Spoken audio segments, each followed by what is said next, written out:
well over 100 miles, so there's more than one route that it goes. And so, we're also seeing destruction met with a lot of compassion, I'm told. Everywhere they've gone, they had people volunteering, talking, asking for that they not only get help, but how they can give some help.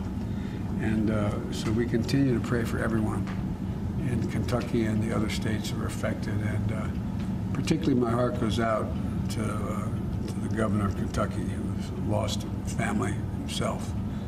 It's pretty rough stuff. And but we're going to get this done. We're going to be there as long as it takes to help. And the combination of state, federal, and volunteer organizations do everything from eventually not only clear the debris, but provide the necessary means to move, get schools reopened, making sure that homes are able to be rebuilt, etc. So there's a lot that needs to be done. And it's mostly Kentucky here, but not only Kentucky. And so that's, just want to let you know that's what I was doing. I haven't decided where I'm going yet. We're working out what I indicated to the governor when we talked about this 2 days ago, was that I don't want to be in the way. There's a lot going on, and when the president shows up, there's a long tail to follow, an awful lot of folks, and I just don't want to do anything other than be value added. But I want you to know that this administration has made it clear to every governor, whatever they need, when they need it, make it known to me, and we'll get it to them as rapidly as we can. And that's what we're doing here in Kentucky. We're going to have to go beyond what is available to the federal government. For example, we're able to, FEMA can come up with up to $35,000 in housing restoration. Well, not a lot of $35,000 homes. In the meantime, we can provide everything from hotel rooms and places where folks can live in the meantime. But there's a lot to be done, and we're just getting it underway. But we're going to work with all the governors to make sure that we can. Yes. Mr. President, what do you believe your own visit there can do for the people who are affected by this? And what is your concern about the longest term problems? Is it housing? What part of recovery do you worry about most? Well, what I worry about most in a circumstance like this, because I've been involved in responding to a lot of disasters as a senator, as vice president, and now as president just this year, is the peace of mind of people being able to actually put their head on a pillow, lie down on a bed, and be able to know their kids are going to be okay. And so with this is a narrow path. The devastation is just stunning. I mean, there's nothing left standing, basically, along the path that goes all the way through. You know, do you have that other, let me ask you, show that other, in terms of housing, because I think this is the best way to illustrate just how precise. Go to the one that goes all the way up. This takes you. So, if you take a look, well, why don't you point out where we are here? You take a look where Mayfield and Bowling Green is. That's not, we're not talking about Mayfield now, but all these yellow dots here along the way are residences, and they've been wiped out. They've been wiped out. Commercial and government historical sites and industrial sites, it's been wiped out. Would you mind putting one back up for Mayfield? If you take a look, Mayfield sits in that, where that square is on the left. Well, look at all, this is just the city of Mayfield. Residential, commercial, exempt, government and historical, agriculture, et cetera. Just, I mean, they're gone. They're just, and some of you probably are already down there. It's just devastating. And so, and I worry, quite frankly, about, how can I say it? The mental health of these people. You come home and you see that, if you made it, and if you haven't, if you lost someone in the meantime, you know, thank God it doesn't seem like the numbers are quite as high as were anticipated, but they're high. You come home, you've lost your husband, wife, mother, father, children, somebody along the line. And what do you do? Where do you go? It's not like if you're making $16,000 a year, you know, get in a plane and head to your relative in, you know, Washington. But I'm being literal. That's what worries me most, the uncertainty. And it really is something that I've observed in every major disaster I've watched and been on the ground to see. It just is, you can see it in people's faces. And so we just want them to know that we're going to stay as long as it takes to help them.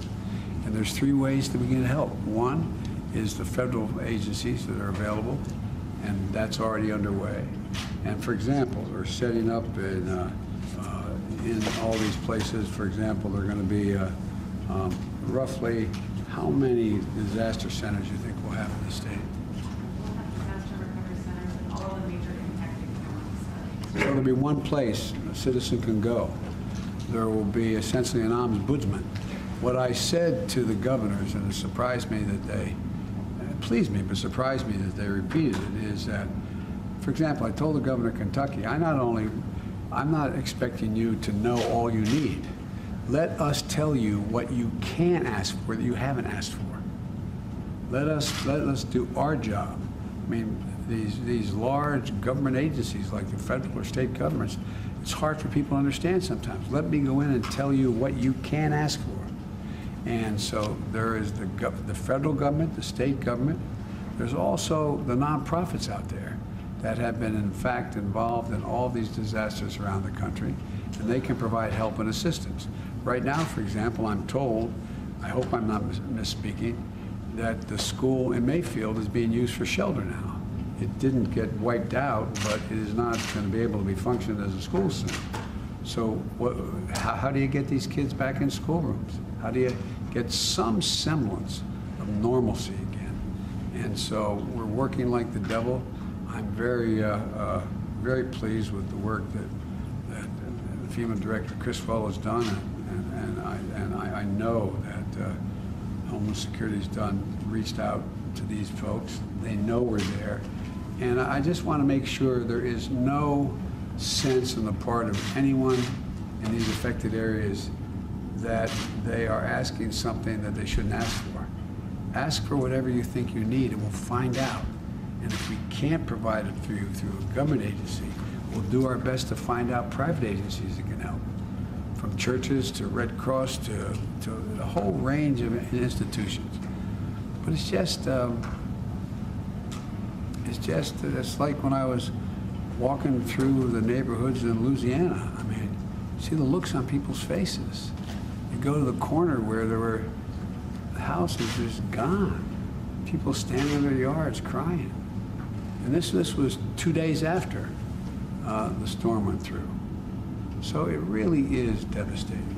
And this is the United States of America, though. The thing that pleased me was every one of my staff who were down there came back, at least today, and called me on the phone and said, you know, people are already help each other.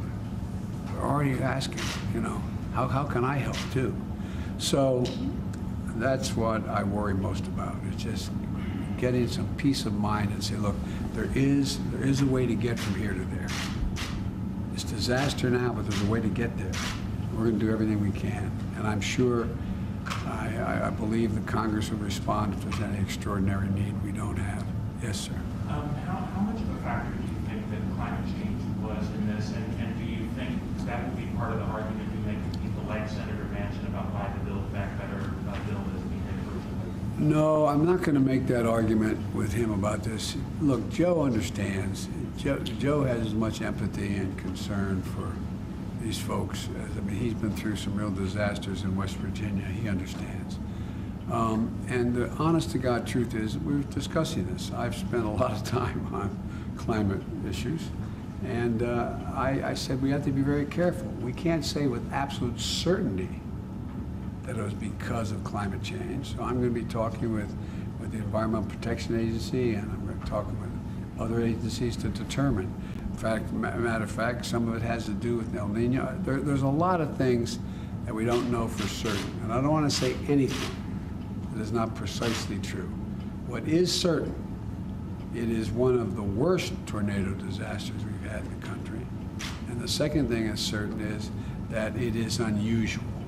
It is unusual how it happened, how many places it touched down, and the length of the path. So that's all I'm prepared to talk about right now. Yes, ma'am. Mr. President, this is all happening in the middle of a pandemic. How are you thinking about, will these places need more resources because they're also going to be dealing with, possibly rising cases, possibly hospitals getting overloaded, things of that nature? Yes, we're gonna, look, I have the entire federal team, not just the folks going in and making sure there's still people, we're not leaving anybody still breathing under debris. That's the immediate, urgent thing, and just to get the food, water to people who don't have it, and there's no place to get it. So that's number one. But number two, there's a whole range of things, including the virus, and the hospitals. I've gotten a report, but not the detail I need about the hospitals along the path of this tornado. But we're gonna have to. I'm sure I'm going to be asking my team to set up sites for booster shots and a whole range of things that people still. The worst part is their life has to go on as if nothing happened, because they've still got to take care of those needs, from is their kid going to get in school to whether or not they're going to be able to collect an unemployment check, are they going to be in this, all of those issues. But one of those issues will be public health as it relates to COVID. Thank you. Let's